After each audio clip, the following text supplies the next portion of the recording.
Hello there, and welcome to Weird Music on the Glumburger channel, the strange music show that dives into a different album each and every week, right? And so yeah, in today's episode, we're looking at just a phenomenal album experience, I think. A huge game changer in the world of alternative rock music, essentially, really helping to pave the way for what's more known as shoegaze, as well as just being an album with a fascinating and extensive history behind its creation, essentially. This is, to me, just one of the loudest and most colourful albums I think you can ever come across, and it's just one of my favourite things to listen to at high volume. Just something that just fills me with so much joy and full of ecstaticness, essentially. This is going to be a bit of an odd review because most of this is just going to be my opinions of the music, essentially, what this music makes me feel and enjoy, essentially. So yeah, without further ado, I present Loveless by My Bloody Valentine.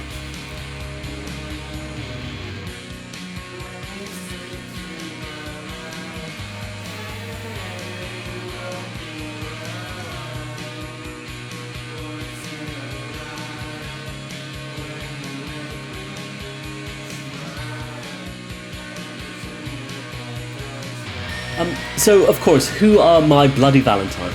Well, My Bloody Valentine, an Irish/English shoegaze rock band formed in Dublin in 1983, consisting mostly of members Kevin Shields, Colm O'Keozog, Demi Gouge and Belinda Butcher. And so across their rather spotty and well-documented history, essentially, My Bloody Valentine released a handful of albums, helping to pioneer the shoegaze genre as we know it today, utilising distorted guitar-textured, subdued androgynous vocals and unorthodox production techniques. Their music just comes across as some of the loudest and most intense things I've ever come across, as well as just being very experimental here as well, especially with the absurd guitar tunings used by Shields. And yet, in amongst all that, there's a distinctly ethereal, gorgeous quality to all of the music as well. Like, the kind of thing that just flows around, like the crashing of waves all around you, a dense smorgasbord of flashing lights and colours that are almost indescribable. Before I get ahead of myself, we are today, of course, talking about Loveless, the band's second studio album, and a notorious album within the history of shoegaze as well in the history of the band, as the sort of basic rundown of the story. I'm not going to go into it in a lot of detail, but the basic rundown. This thing took a rather long time to make, being recorded between the years of 1989 to 91. And as well, the whole thing, coming up, the whole thing has many stories of the cost being around nearly £250,000 to produce, essentially, and near bankrupting Creation Records. Like, this is quite the story, essentially. You then get on top of that, though, the dissolution of the band. Due to the fact that Shields went nearly insane trying to record a follow-up album. Now, we did see one eventually in 2013, but by that time, My Bloody Valentine was effectively over. Though they have kind of made a bit of a comeback now, performing a lot of gigs and stuff, essentially.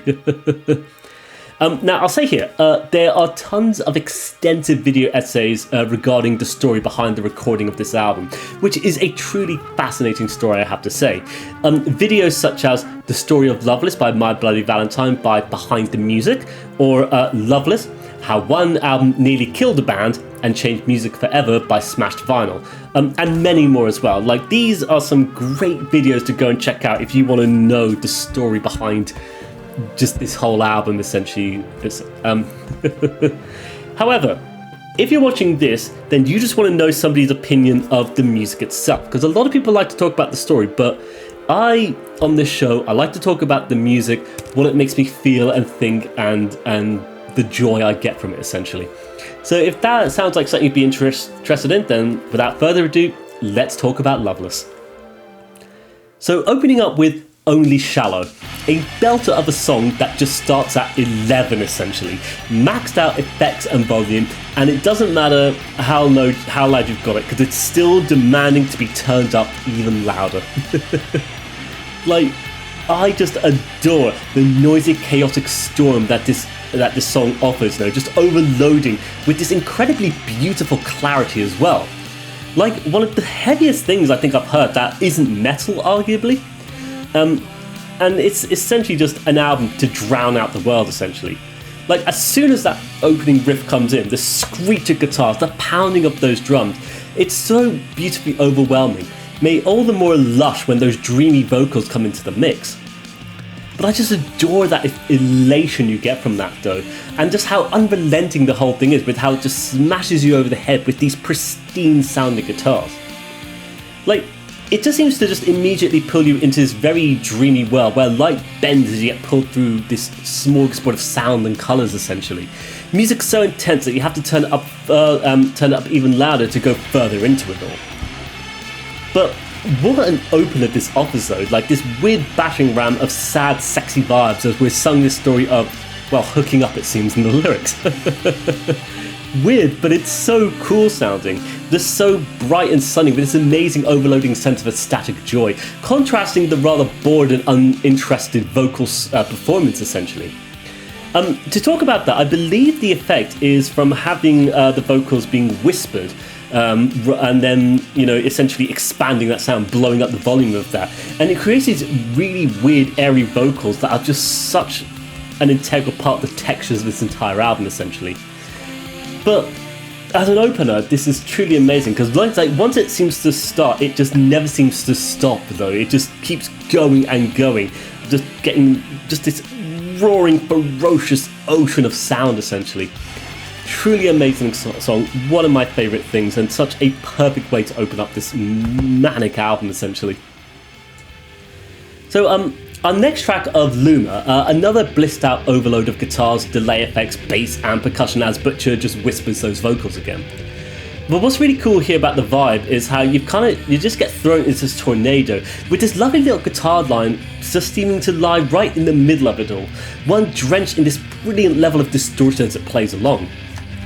Once again, so heavy and so monolithic as well, like the sound is so huge, but it just results in something that is so wonderful to just experience, essentially. As reviewing this, I was made aware of the fact that there's actually a very prominent drum pattern being played throughout the entirety of this one. But even the guitars and bass have managed to just completely cloud it with this ever-growing noisy deluge of guitar tones, you know, all those effects coming together in such a ferocious way. It's really brilliant, though, because if you just let the whole thing pull you along, it just becomes so delightful and joyous to hear. Like, with how loud and amazingly big the whole music sounds, you get this really physical sense of the music just occurring deep within you when you listen to it. And it makes for such a wonderful album to hear. Like, it's what I adore about this album, though. Like, this is an album that I love to put on if I just want to drown out the entire world, essentially. If I just want to block out everything and immerse myself in, you know, music for 40 minutes, essentially. And although there's not a great deal for me to talk about this particular one, it's one of those tracks that really sits perfectly within the whole aesthetics of this album that the whole thing is being presented here. This really weird, dreamy, loud, ecstatic music that has these odd sort of like sexy vibes as well from time to time.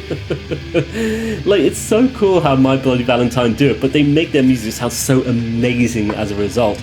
And yet you've kind of got this story of just sort of like, just sort of like sexual encounters, like, just traversing a lot of the songs, essentially. But the way they just present it with this really overblown noise, essentially, man, it's just one of the coolest things I've ever heard. And man, what an album, what a thing. Moving along, we get the next track of Touch, though, the only instrumental song here, which was written by a member of Colm, which results in the only song we have on this album that doesn't have Kevin Shields on it, actually. And so, for this particular track, Colm actually said the following. Touched is the story of a sexual encounter. The first part is anxiety, followed by the release, then the sadness, and the title has another soft meaning. Written in 2 hours with string and timpani samples. So yeah, very cool stuff here. I've actually always found this one to be very interesting because it's starkly different to the rest of the album, essentially. And yet it's still evidently trying to capture those sort of strange, sexy vibes that seem to permeate through so much of this music. Like, I guess I get it, but something about it does feel really weird and strange, especially with the particulars of how it all sounds, essentially. But it acts as a lovely little break on this album, though, this short little instrumental interlude to sort of lead us into the next track of To Hear Knows When. And this is, without a doubt, I think one of the best songs in this album. Like, there is a lot of songs that are amazing on this album, don't get me wrong, but this is another really cool one, I have to say.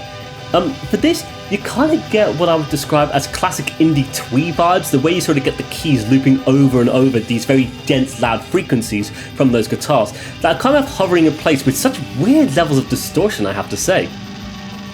And it's another song regarding sexy times, essentially, which is unsurprising perhaps. But what I like, though, is how there's this kind of lovely romantic quality to it, which seems to be fighting against the onslaught of noise being pushed by all of those guitars and all of those pedal effects and all of that distortion that Kevin Shield is pouring into all of those overdubs, essentially. Like, it's just so dense as a result, as it just falls into pure distortion. And it makes it something so dreamy and so vibey and just so cute and twee that I can't help but just think of those like romantic twee films, you know, stuff like Juno, for example, always comes to mind in these cases. I mean, I do love that film though, I think it's lovely, but it is just particularly twee in its own wonderful way. And I think this album, like, you know, kind of covers similar ground in certain areas, I have to say. Like, it's weird because it's weirdly artificial on some level, especially with how My Bloody Valentine make it sound with the expression of their music, you know, this sort of artificial romanticism. But the weird, colourful, it's a weirdly colourful design quality to the romanticism embedded in all this music, especially when you look at, you know, the album cover, of course, you know, this blown out pink joy, essentially. I think it's especially cool because when you really buy into what they're sort of telling us, it just ends up being a really cool album experience that you just want to just turn up loud and just go crazy listening to, essentially. And as a result, this one just really puts a smile on my face. Just definitely one of the highlights across what is a truly phenomenal album, I have to say.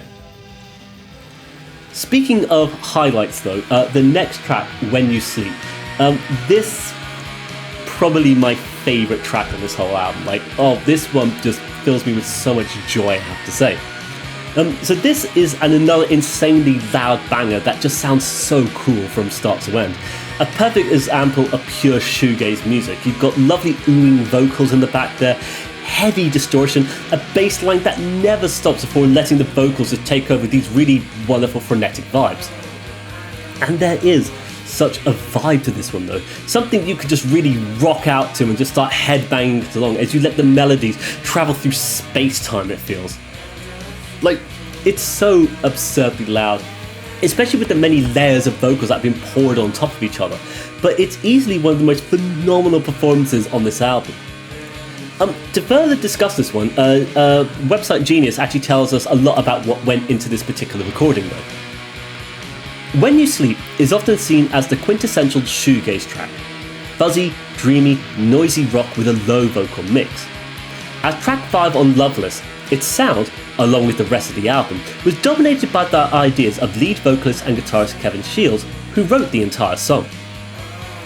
After 11 or 12 takes, the singer decided the vocals would be difficult to get perfect, resulting in the layered, almost muddled effect we hear in the final recording. Shields also claims that they spent way more time on the lyrics than ever on the music. The words were often written in late night 8 to 10 hour long sessions before the pair were due to record the vocals. Shields said, "There's nothing worse than bad lyrics." When a guitar bass that places emphasis on tremolo bar usage and a desire to keep the vocals low in the overall mix, My Bloody Valentine created the perfect example of the shoegaze rock subgenre. Also, even though it sounds like Shields is singing this one with Butcher, he actually sings it alone. Like every song on Loveless, the lyrics have never been officially revealed, and because of this, the words on this page should be taken as an approximation. My Bloody Valentine don't just not want to talk about the lyrics, they go to any lengths to avoid people knowing what the lyrics are. Man, so a lot of this I never actually knew until I was researching into the song to write about it to present here, basically, for you all. And I think it's just really cool stuff, though. Like, there's such weird little tidbits in here, like the fact that Shields is the only one singing it, essentially. And just how there's so much emphasis on getting the lyrics right. But what are they? We don't really know, because it's all just blown out, noisy joy, essentially. But like, I just think it resulted in one of the most joyous, most expressive of feel-good tracks across this entire album. And with it all being Shields, like, this one has some real care and dedication throughout the whole thing. Like, I just adore how loud the whole thing is. Like, whenever it comes on, I just want to turn it up louder and louder and start dancing, even though I cannot dance to save my life. And songs normally don't make me want to dance, because like I said, I'm not good at it. But when a song makes you want to move, it is so much fun to do so, isn't it? And that's maybe the point, actually. But yes, definitely, without a doubt, one of my favourite songs, if not my favourite song of this whole album, though. Like, just pure, amazing, pleasant vibes, essentially, and maybe one of the best songs of the album, right? Like, die-hard fans of this band who know the band better than I do are probably better suited for saying if this is like their best song or not. Like, I don't know, maybe they think it's a bit sort of run-of-the-mill if it just, influenced the entire shoegaze genre. But all I know is that whenever I hear it, I am filled with that sense of elation and joy, and that ecstatic feeling that comes from music that is so monumentally loud, filling up every part of my vision, essentially.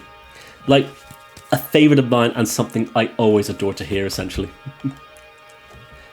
So, on to the next track of I Only Said, another ferocious onslaught of these incredibly, specifically sliced layers of guitar-laden noise, essentially. So affected by those pedal and distortion effects that it sounds nothing like an instrument, and yet somehow manages to play this incredibly jagged riff, though. But I like how in the background you've got this wonderfully blissed out distorted guitar just noodling away, one that becomes the main driver of the vocals when they eventually do come through in the song. And from there you're just getting lost in that incredible density that the music's offering, sheer joy in the form of an overwhelming bludgeon of noise and effects, perfectly blissful as it drives along at that beautiful pace, essentially. Like, following on from the last track too, like, I don't know why, but I just adore the sequencing, like, to go from here to there, essentially.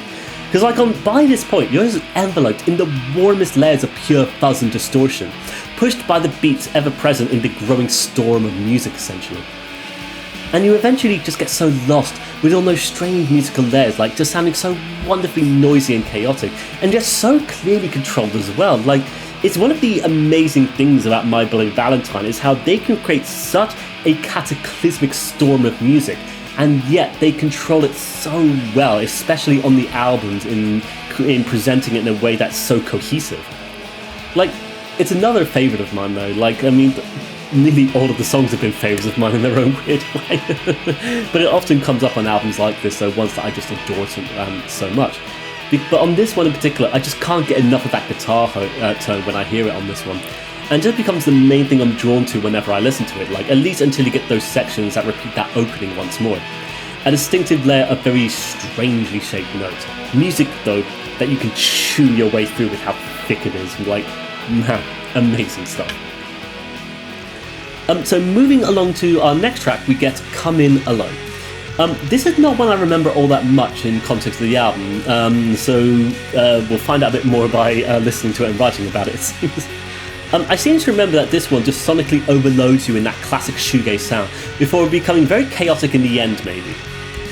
It's mostly, though, just this gorgeous surf along the musical waves, though. The vocals cutting through so nicely and so loudly as you're just fuzzed out by the naturally occurring effects of amplifying those gentle whispers. And it's such a colourful blast of music and lights that's just constantly on, pushing through and through with no abandon and regard for anything, it feels. Like, I just find it impossible not to enjoy the vibe that it's all presenting.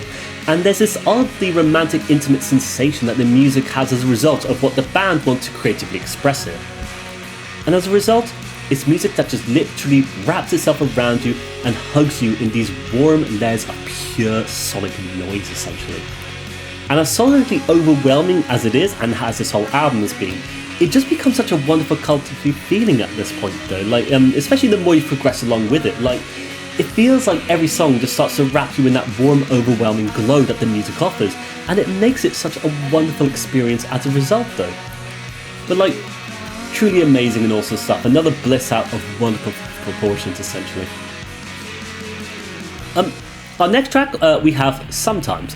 This one kind of starts off with in a very weird fuzzy way, essentially. That loud alt-rock style where the bass has been turned up to the max on this very oddly small amplifier sound it feels. But the way it all comes through, it feels like another brief nostalgic exploration of youth from long ago. Sitting out in the sun with your friends, listening to music and just having a nice time together, right? Like, it's such a warm expression that the song seems to express, and it's one that's, once again, so delightfully loud and distorted. Like, it's such classic, shoegaze style. It's classic My Bloody Valentine style. Like, it's actually kind of evident to how consistent this album is in presenting such a clear, concise palette across every song. Like, they all do their own thing, essentially, but they all sound so cohesive in tying together this overarching theme from, what is being sung about, but also in how it's all sounding as well. But, like, it's all just so wonderful though, especially with that bass guitar, just chugging away throughout it all. And all the while, you're getting this lovely indiscernible vocal that's oddly lost in amongst the wind itself. And it kind of just gives to me, especially with how it sounds, that sensation of looking out of a car window whilst listening to one of your favourite bands, essentially. Like, you can just imagine, just head out, wind blowing all your hair away, and just listening to this blown out, joyous music, essentially. Like, it's another wonderful track that guides us towards the end of this entire experience, one that still pushes up the odd sense of incredibly warm, intimate relationships with that oddly skewed view that a My Bloody Valentine put into it all. But overall, just a wonderful experience once again. So, our next track, Blown a Wish. This one, a little bit odd, I'd say, but they all kind of are in their own way. Like, it kind of feels like a little bit of a reprise of I Only Said, with a repeated loop of the single word only, set against, that classic backdrop of chaotic noise. And I love how gentle and romantic the vocals sound in amongst this overwhelming noise, essentially.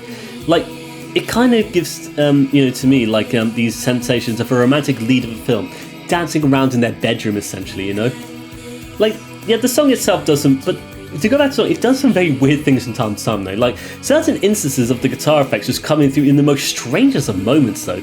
Just these incredibly angular shades of guitar notes that travel up and down the strings, expanded with a multitude of effects that make them so colourful and so loud and wonderful. And it's weird because it feels like, to me, this is music you can experience in every sense of the word.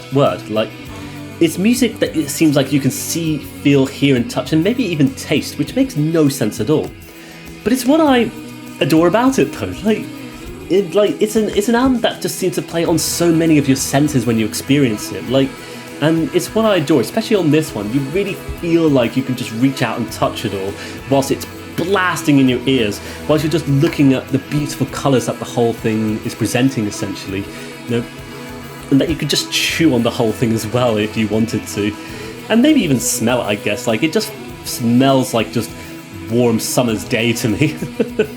Like, it makes no sense whatsoever, but maybe it makes sense to some people, which is if that makes I mean, it makes me laugh a little bit. But to be fair, music does play on the senses like that sometimes, and it's what I adore, and it's what I adore about this as well. Like, it's so cool how it does it, essentially. Our next track of What You Want. This one suddenly comes in with this really intense, loud riff, once again just drenching us in these absurdly thick, loud layers of distortion and fuzz. And behind which you've got a faint sort of bendy melody attempting to come through it all, leading the way for those very shy, whispered vocals to come through.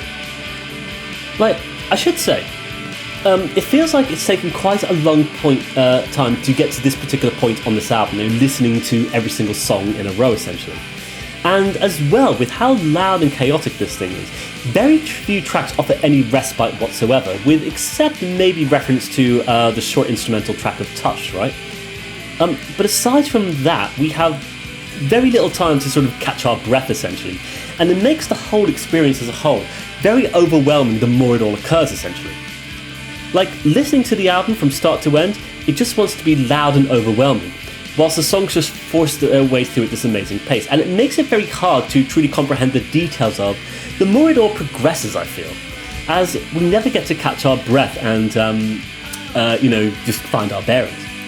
And it makes a song like this one, to be fair, it feels like it blends into the smoothie that this entire album is making, essentially. But I think it is a delightful thing nonetheless.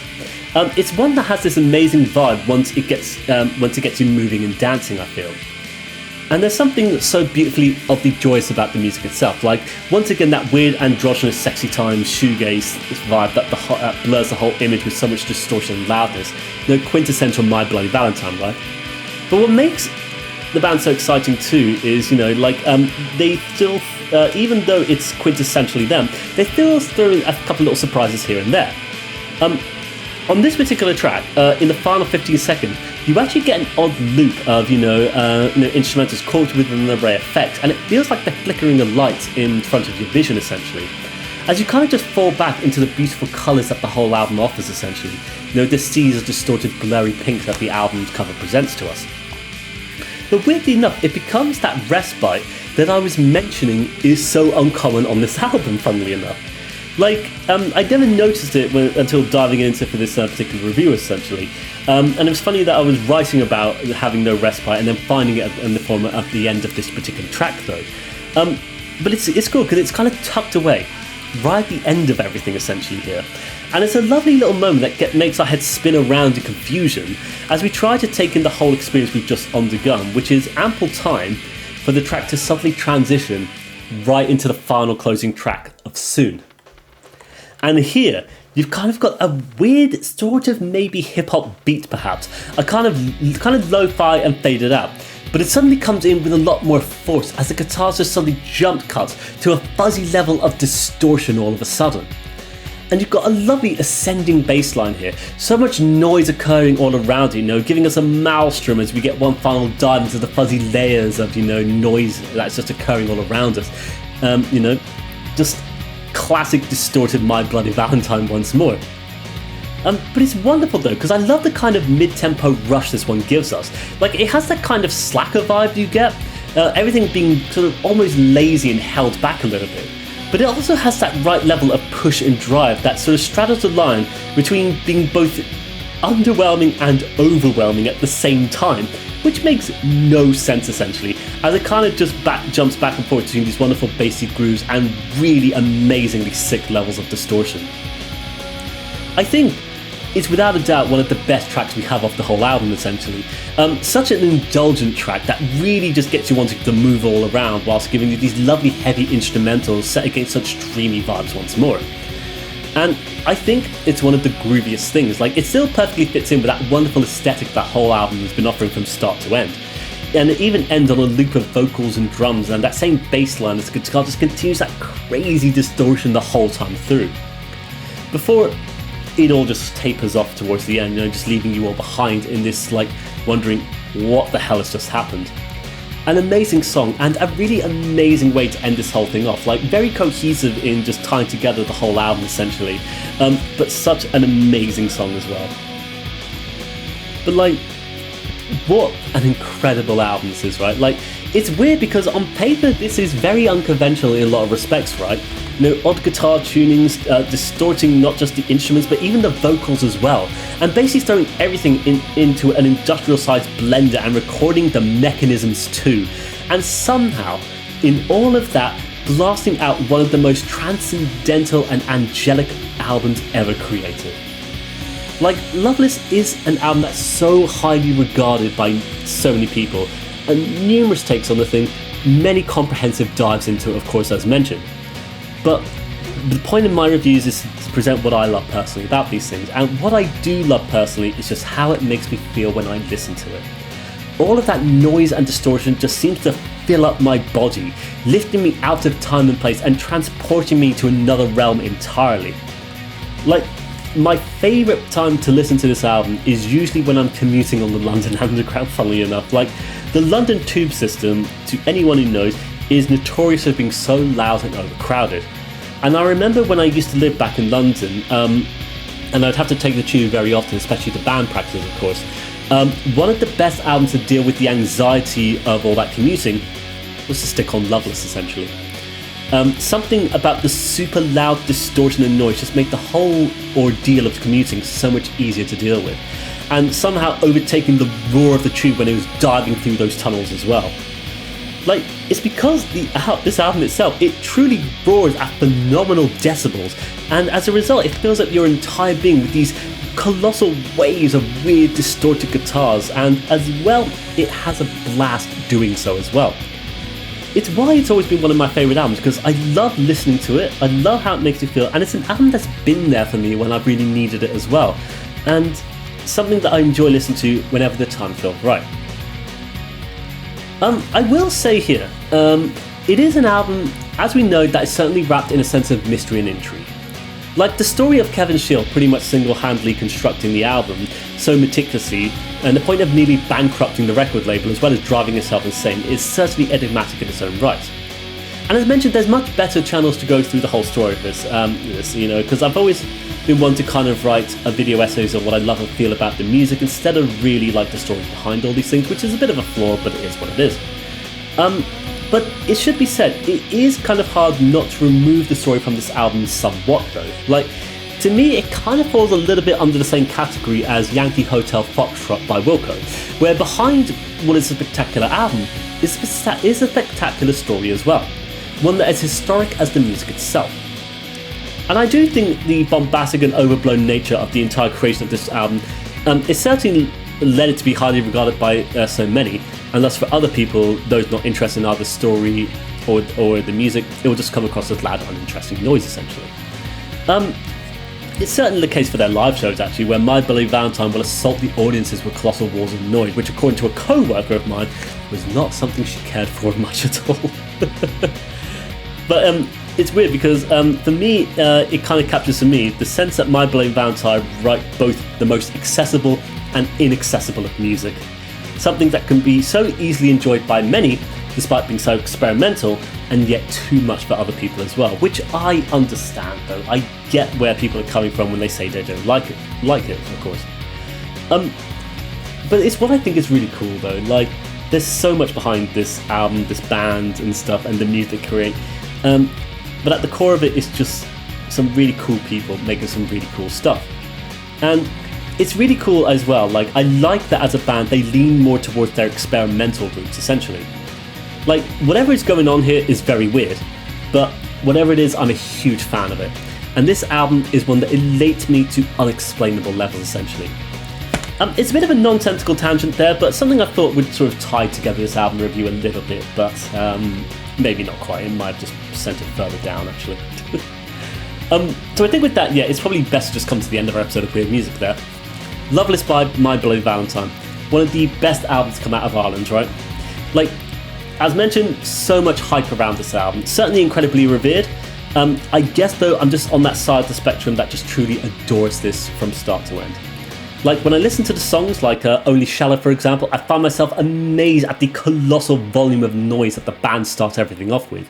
While songs like While You Sleep are just some of my favourite things of all time. Like, I could listen to that so much in life. It just fills me with this ecstatic joy that just makes me want to get up and start flailing around, headbanging to those gorgeous riffs, essentially. Truly amazing. And so yeah, if you've made it this far, then I of course would like to thank you for watching today's episode of Weird Music. I hope you've enjoyed seeing my weird opinions on why I adore this album in particular, and if not, it's also fine. Like, the format for these reviews are not everyone's cup of tea, I do understand that. In any case though, I wish you all the best. Take care, and bye bye for now. Bye bye.